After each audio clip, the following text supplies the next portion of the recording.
Hello friends, 8 मई 2025 की newspaper discussion में आपका स्वागत है। आज का पहला टॉपिक है यूनाइटेड नेशंस रेजोल्यूशन 1267। देखिए, यूनाइटेड नेशंस सिक्योरिटी काउंसिल से रिलेटेड डिस्कशन मैंने प्रीवियस वीडियोस में कर रखा है, प्लीज़ वॉच दोज वीडियोस। ये information FATF and UNSC resolution 1267 publish हुई है आज के आर्टिकल में, आज के द हिंदू न्यूज़पेपर में, पेज नंबर 4 पर, इंटरनेशनल एडिशन के पेज नंबर 4 पर ये आर्टिकल पब्लिश हुआ है कि India briefs invoice of 13 security council members. ठीक है, तो इसमें बहुत सारी बातें हैं, कही गई हैं क्या क्या घट रहा है इंडिया पाकिस्तान के बीच में, पहलगाम अटैक से लेकर अब तक क्या क्या हुआ है, उन सब के बारे में जानकारी दी गई है।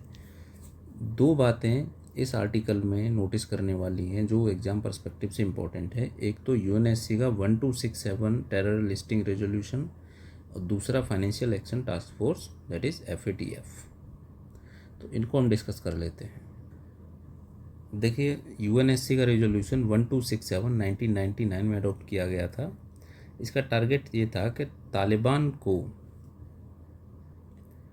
इंटरनेशनल टेररिस्ट ऑर्गेनाइजेशन डिक्लेयर करना for harbouring Osama bin Laden and supporting Al Qaeda. तो ये रेजोल्यूशन तब से ही एक इम्पॉर्टेंट रेजोल्यूशन है for declaring anyone as an international terrorist. Okay, तो इंडिया भी UNSC में कई बार ये अपनी रिक्वेस्ट लेके जाता है, अपना रेजोल्यूशन लेके जाता है कि कोई भी इंडिविजुअल है, जैसे मसूद अजहर के लिए इंडिया ने कई बार कोशिश की है कि उसको टेररिस्ट डिक्लेयर कर दिया जाए, है ना। और हाफिज़ सईद को तो टेररिस्ट हम इंटरनेशनल टेररिस्ट हम डिक्लेयर कर भी चुके हैं, हाफिज़ सईद। तो ये इसी रेजोल्यूशन के अंडर होता है, अगर किसी को टेररिस्ट आपको डिक्लेयर करना होता है इंटरनेशनली तो। ठीक है, मेन मेजर्स क्या लिए जाते हैं इसमें कि अगर कोई पर्सन या ऑर्गेनाइजेशन इंटरनेशनल टेररिस्ट घोषित कर दिया जाता है तो उस पर इफ़ेक्ट क्या होता है उसका। एक तो ये होता है कि उनके जो एसेट्स होते हैं वर्ल्ड वाइज उनको फ्रीज कर दिया जाता है। ट्रैवल बैन लगा दिया जाता है उन पर कि वो इंटरनेशनली ट्रैवल नहीं कर सकते, कोई भी कंट्री उनको ना वीज़ा देगा ना अपने कंट्री में एंट्री देगा। आर्म्स एम्बार्गो, वो कोई भी हथियार नहीं रख सकते, उनका कोई भी आर्म्स जो है वो अलाउ नहीं किया जाएगा आर्म कैरी करना। ठीक है, बस इसके बारे में इतनी इम्पोर्टेंट काफ़ी है। नेक्स्ट है फाइनेंशियल एक्शन टास्क फोर्स। ठीक है, अब देखिए FATF का ये तो फुल फॉर्म है फाइनेंशियल एक्शन टास्क फोर्स। ये बनी थी 1989 में बाई G7 कंट्रीज़। ठीक है, जो ग्लोबली 7 बिग इकोनॉमीज़ हैं, इंडिया उसमें नहीं है। उस समय 1989 की जो 7 बिग इकोनॉमीज़ थी उन्होंने मिलके ये FATF टाइप की ऑर्गेनाइजेशन बनाई थी। ठीक है, हेडक्वार्टर इसका पेरिस में, जो कि फ्रांस में है। इसका पर्पज़ क्या है? To combat money laundering, money laundering के खिलाफ लड़ना इसका पर्पज़ है, उसको रोकना इसका पर्पज़ है। Terrorist financing, proliferation of weapons of mass destruction. ठीक है, तो पैसे से जो गलत एक्टिविटीज़ होती हैं उन सबको रोकना इसका पर्पज़ है थ्रू कॉम्बैटिंग मनी लॉन्ड्रिंग। ठीक है, मनी लॉन्ड्रिंग से ही देखिए टेररिज्म की फाइनेंसिंग होती है, हथियार खरीदे जाते हैं, उनका यूज़ फिर इनोसेंट लोगों को मारने के लिए होता है।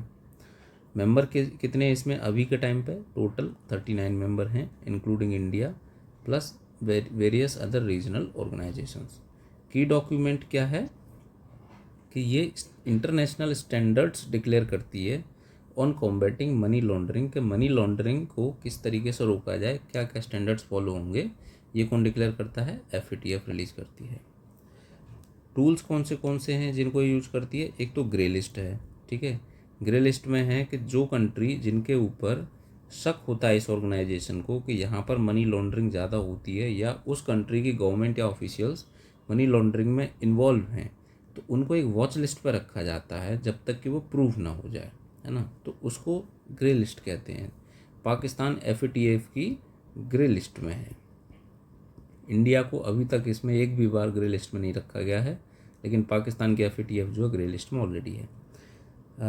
ब्लैक लिस्ट एक होती है। ब्लैक लिस्ट में होता है कि ऐसे हाई रिस्क कंट्रीज़ जो मनी लॉन्ड्रिंग और टेरर फाइनेंसिंग जैसी एक्टिविटीज़ करते हैं उनको बैन कर दिया जाता है। ठीक है, विद सीरियस स्ट्रेटजिक डेफिशिएंसीज।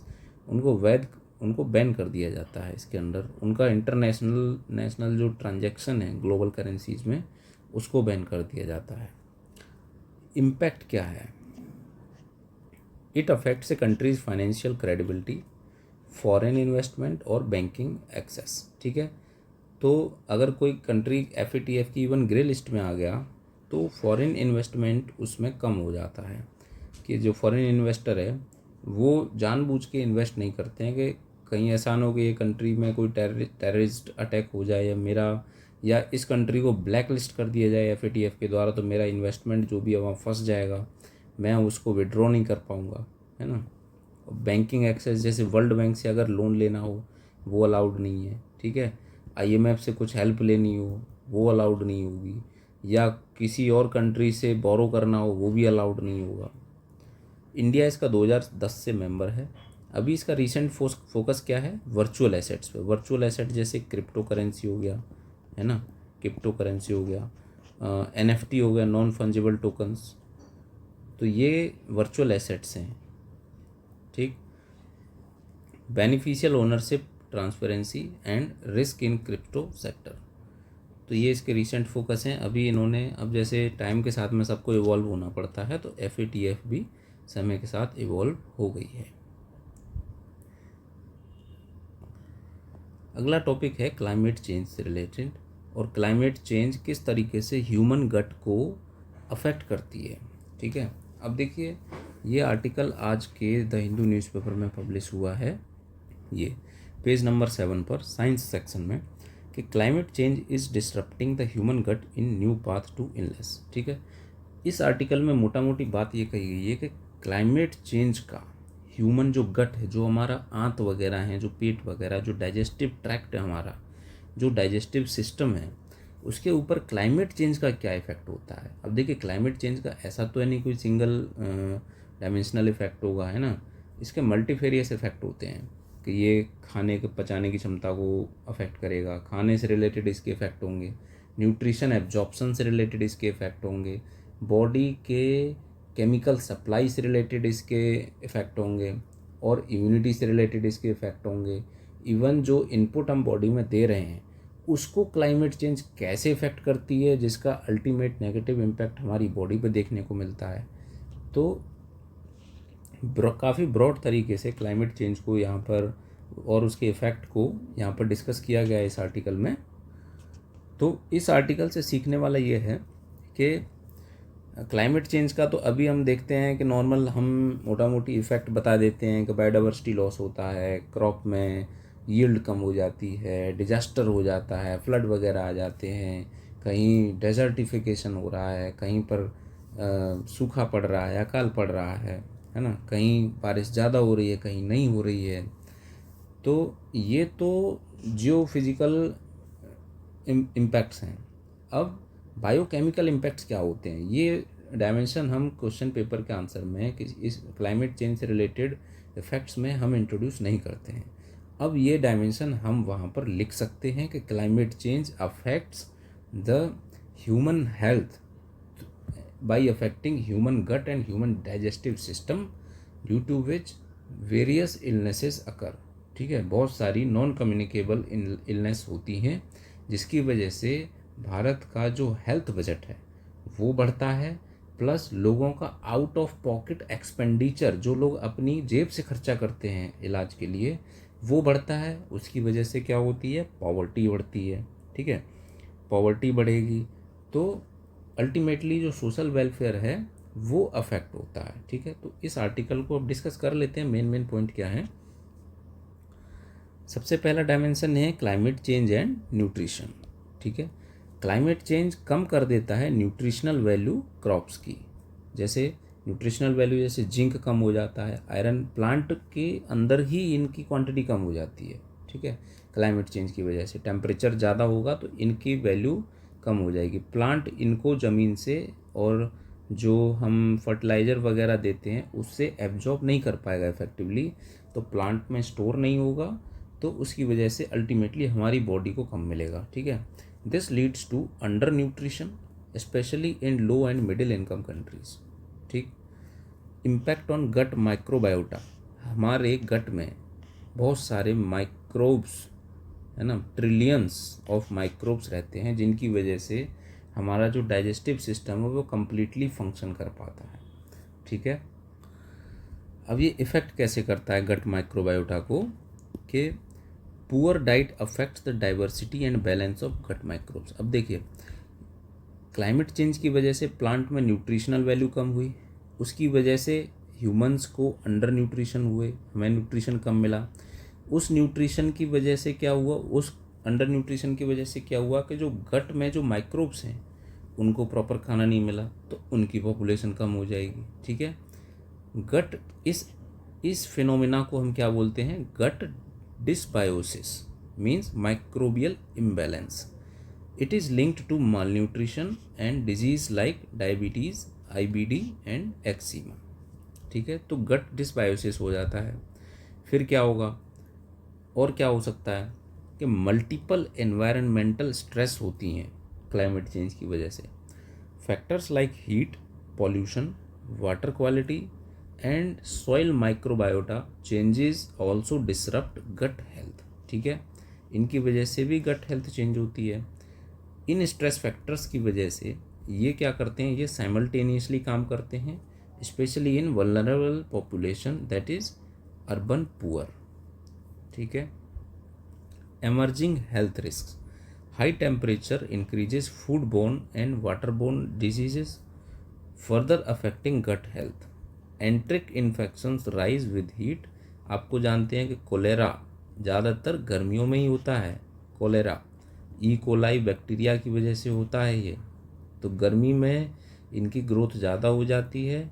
और क्योंकि अर्बन पुअर के पास इतना इंफ्रास्ट्रक्चर और सैनिटेशन फैसिलिटी नहीं होती है, तो ई कोलाई बैक्टीरिया उनके फूड चेन में एंटर कर जाता है, जिसकी वजह से उनको फूड बेस्ड डिजीजेस होती हैं। ठीक, रिसर्च एंड इनोवेशन की ज़रूरत क्या है यहाँ पे, कि there are advances in metagenomics and computational biology which are helping explore microbiome functions. अब हमें ज़्यादा पता चल रहा है कि हमारा जो गट माइक्रोबायोम है वो किस तरीके से हमको हेल्प करता है। टूल्स लाइक गट बग BD। ठीक है, इन सब चीज़ों का देखिए आप आंसर में यूज कर सकते हैं। ठीक है, developed in India, analyse microbiota interactions with drugs and nutrients. तो इस आर्टिकल में इतना ही। नेक्स्ट आर्टिकल है the building blocks of India's US energy future. ये आर्टिकल आज के द हिंदू न्यूज़पेपर में पब्लिश हुआ है, the building blocks of in India's US energy future.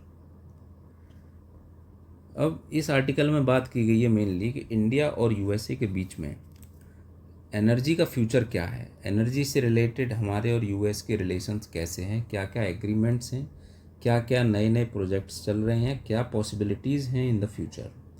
ठीक है, तो मोटा मोटी कर लेते हैं इसको डिस्कस, क्या क्या पॉइंट्स हैं एग्ज़ाम पर्सपेक्टिव से।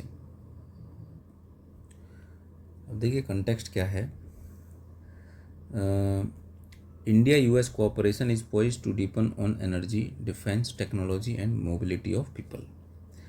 अब इंडिया की जो एनर्जी सिक्योरिटी है वो डिपेंड करती है किसके ऊपर, एक तो predictable supply of stable prices. ठीक है, अब देखिए इंडिया एनर्जी के लिए मोस्टली इम्पोर्ट्स पर डिपेंडेंट है। 80% of India's energy is import dependent, है ना। मेनली जो वेस्टर्न एशियन कंट्रीज़ हैं वहाँ से इंपोर्ट होता है, और रसिया जैसे कंट्रीज से, रसिया से इंपोर्ट होता है। कुछ चीज़ें हम USA से भी इंपोर्ट करते हैं। तो इंडिया के एनर्जी सिक्योरिटी के लिए ज़रूरी है कि जो प्राइस है वो स्टेबल रहे और प्रिडिक्टेबल रहे। ऐसा ना हो कि आज कुछ है और कल कुछ हो जाए, बहुत ज़्यादा डिसरप्शंस हों। सप्लाई चेन में डिसरप्शन नहीं होना चाहिए। सस्टेनेबल एनर्जी मिक्स हमें ज़रूरी है कि हमें सस्टेनेबल एनर्जी मिक्स के लिए ट्रांजिशन करना चाहिए। जैसे ऐसा नहीं है कि सारा कुछ फॉसिल फ्यूल पर ही डिपेंड कर रहा है, कुछ हमें रिन्यूएबल भी चाहिए, है ना, रिन्यूएबल एनर्जी भी चाहिए, कुछ न्यूक्लियर भी चाहिए, है ना, कुछ हाइडल भी चाहिए। तो हमें एक एनर्जी मिक्स मेंटेन करना होगा जो कि सस्टेनेबल हो। Nuclear energy and critical minerals are central to this agenda. अब क्रिटिकल मिनरल्स का एक यूएसए के साथ हमारा कोऑपरेशन हो सकता है। अब पहली बात तो यह है कि क्रिटिकल मिनरल्स में चैलेंज क्या है। China global rare earth processing को डोमिनेट करता है, ठीक है। ग्लोबल रेयर अर्थ मिनरल्स की जो प्रोसेसिंग है 90% तो चाइना ही करता है। सो मार्केट को एक तरीके से कंट्रोल करके रखा हुआ है फॉर ए स्ट्रेटेजिक लेवरेज। अब इंडिया और यूएसए ने 2024 में एक एमओयू साइन किया टू डाइवर्सिफाई सप्लाई चेन्स। अब इंडिया और USA in the line of critical minerals आपस में कोऑपरेट कर सकते हैं, काम कर सकते हैं। 3 principles of India US cooperation. Cross sectoral strategy, ठीक है। कौन से सेक्टर में, जैसे मिनरल्स हो गया, एनर्जी, इलेक्ट्रॉनिक्स, डिफेंस, ठीक है। इसके लिए स्किल और टेक्नोलॉजी की ज़रूरत होगी। अब ऐसा तो है नहीं कि हमें खुद से डेवलप पूरा करना पड़ेगा, तो उसमें हम क्या कर सकते हैं कि यूएसए के साथ हम एक एक्सचेंज प्रोग्राम चला सकते हैं, जिसमें हम यूएसए में कुछ लोगों को भेज के अपने लोगों को उनको स्किल्स दें और टेक्नोलॉजी भी ट्रांसफ़र यूएसए से लें। Bilateral and plurilateral frameworks create joint exploration processing ventures that is in Africa, South America, South East Asia, क्योंकि यहाँ पे जो क्रिटिकल मिनरल्स हैं उनका एक खजाना भंडार सा बसा हुआ है, ठीक है। Propose an India US mineral exchange for real time digital collaboration and trade, को develop blockchain based traceability standards, build joint strategic stockpiles for key minerals, ठीक है। तो यूएस और इंडिया मिलके चाहें तो मिनरल एक्सप्लोरेशन और प्रोसेसिंग को एक्सप्लोर कर सकते हैं in different strategic locations. Nuclear energy as a strategic pillar. India की अभी न्यूक्लियर कैपेसिटी कितनी है, टोटल 1 गीगावाट पे है, जो कि टोटल प्रोडक्शन का लगभग 2% है। इंडिया ने टारगेट रखा है कि 2070 में हमें नेट जीरो बनना है 2070 तक, तो इसके लिए हमें 200 गीगावाट से ज़्यादा न्यूक्लियर पावर की ज़रूरत होगी, इतनी कैपेसिटी की हमें ज़रूरत होगी। अब क्योंकि हमने अब 3 स्टेज, ठीक है, 3 स्टेज न्यूक्लियर पावर प्लांट्स हमने डेवलप कर लिया है जो कि थोरियम बेस्ड है, तो इसमें हमें ज़्यादा टाइम नहीं लगेगा। बस जो भी है अब न्यूक्लियर रिएक्टर्स को इंस्टॉल करने में जो टाइम जा रहा है वही है। So there are some reforms needed, जैसे फास्टर प्रोजेक्ट एग्जीक्यूशन होना चाहिए, प्राइवेट सेक्टर पार्टिसिपेशन होना चाहिए। पॉलिसी हमें चेंज करने की ज़रूरत है, जैसे civil liability for nuclear damage act को अमेंड करने की ज़रूरत है। इसकी वजह से क्या है ना कि जो प्राइवेट कंपनीज़ हैं यूएस एंड फ्रांस में, वो काफ़ी हद तक डरती हैं इंडिया में आने से, कि इंडिया में सिविल लाइबिलिटी का जो लॉ है बहुत स्ट्रिक्ट है, अगर हमसे कोई गलती भी हो गई तो हमसे बहुत भारी भरकम हर्जाना लिया जाएगा, है ना। तो इस वजह से वो कतराती हैं थोड़ा, तो इसको थोड़ा अमेंड करने की ज़रूरत है। प्लस ज़्यादा सेफ्टी प्रोविजंस लाने की ज़रूरत है फॉर द पीपल। ऐसा भी नहीं है कि कंपनियों का जो नेग्लिजेंस है उसको अलाउ किया जाए, है ना। टेक ट्रांसफ़र की तरफ हमें काम करना चाहिए कि हमें ऐसा नहीं है कि हम न्यूक्लियर रिएक्टर अगर बना रहे हैं तो हम पूरा खरीद ही रहे हैं, हम उनको बनाने की टेक्निक भी अपने यहाँ पे लेके आएँ, टेक्नोलॉजी ट्रांसफ़र हो। नेक्स्ट टॉपिक है initiatives to improve transparency in the Indian judiciary. अब देखिए, इससे रिलेटेड आर्टिकल आज के न्यूज़पेपर में पब्लिश हुआ है द हिंदू में, reimagining access to justice and rectifying systemic barriers. अब ये आर्टिकल बेसिकली बात करता है जुडिशरी में ट्रांसपेरेंसी और करप्शन के ऊपर, ठीक है। तो मोटे मोटे जो प्रोविजंस हैं, जो मेन प्रोविजंस हैं रिगार्डिंग जुडिशरी में ट्रांसपेरेंसी के लिए, तो उनको डिस्कस कर लेते हैं। देखिए, बुक अभी लॉन्च हुई है, तारीख पे जस्टिस, है ना, तारीख पे जस्टिस। तो उस बुक के रिगार्डिंग, और एक बुक और है लीगली योर्स, इन दोनों बुक्स के कंटेक्स्ट के रिगार्डिंग ये आर्टिकल पब्लिश हुआ है। अब हमारे लिए क्या इंपॉर्टेंट है कि जुडिशरी में ट्रांसपेरेंसी के लिए क्या क्या प्रोविजंस हैं, उनको हम फटाफट से डिस्कस कर लेते हैं। कि सबसे पहला तो देखिए ये है national judicial data grid. It was launched under e courts mission mode project.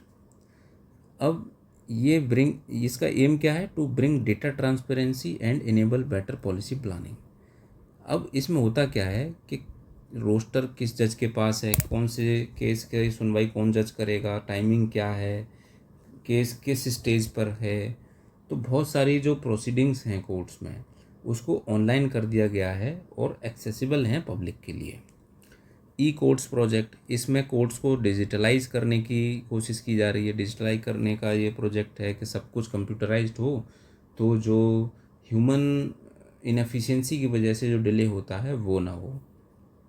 फिर है live streaming of court proceedings.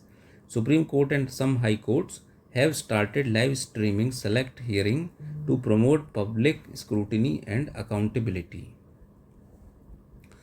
It follows the 2018 Supreme Court judgment in Swapnil Tripathi versus Supreme Court of India permitting live court access in public interest. Declaration of assets by judges, ये article हमने कल ही discuss किया था। Inclusion under RTI Act, the Supreme Court in 2019 upheld the Delhi High Court judgment bringing the Chief Justice Office under RTI, reinforcing the judiciary's accountability to the public. Virtual courts and open access. अब देखिए कई बार क्या होता है कि courts तक applicant और जो विक्टिम हैं, विक्टिम और रेस्पोंडेंट दोनों, जो रेस्पोंडेंट हैं और जो पिटिशनर हैं, कई बार उनके लिए बार बार कोर्ट्स तक आना मुश्किल होता है। तो वर्चुअल कोर्ट्स की यूज़ किया जा रहा है कि लोग किसी एक जगह पर या कॉमन सर्विस सेंटर जो होता है वहाँ पर बैठ के भी कोर्ट की हियरिंग को अटेंड कर सकें। Court room display boards and mobile apps, real time case status दिखाया जाएगा डिस्प्ले बोर्ड्स पर, डिजिटल होंगे ये। Cause list and court schedules are made accessible via court room display boards, ठीक है। Official apps like e court services enhance the transparency in court functioning. अब कभी भी अगर जुडिशियल ट्रांसपेरेंसी के ऊपर अगर टॉपिक आता है या डिजिटाइजेशन ऑफ जुडिशरी के ऊपर टॉपिक आता है तो ये एग्जाम्पल्स आप लिख सकते हैं एग्ज़ाम में, ठीक है। तो इतना ही न्यूज़ में आज काम का था द हिंदू न्यूज़पेपर में। आज के लिए इतना ही, कल मिलते हैं। Thank you. प्लीज़ इस वीडियो को ज़्यादा से ज़्यादा शेयर करिए। अगर आपको अच्छा लगता है या कोई सजेशन है तो प्लीज़ कमेंट करिए। Till then keep studying. Thank you.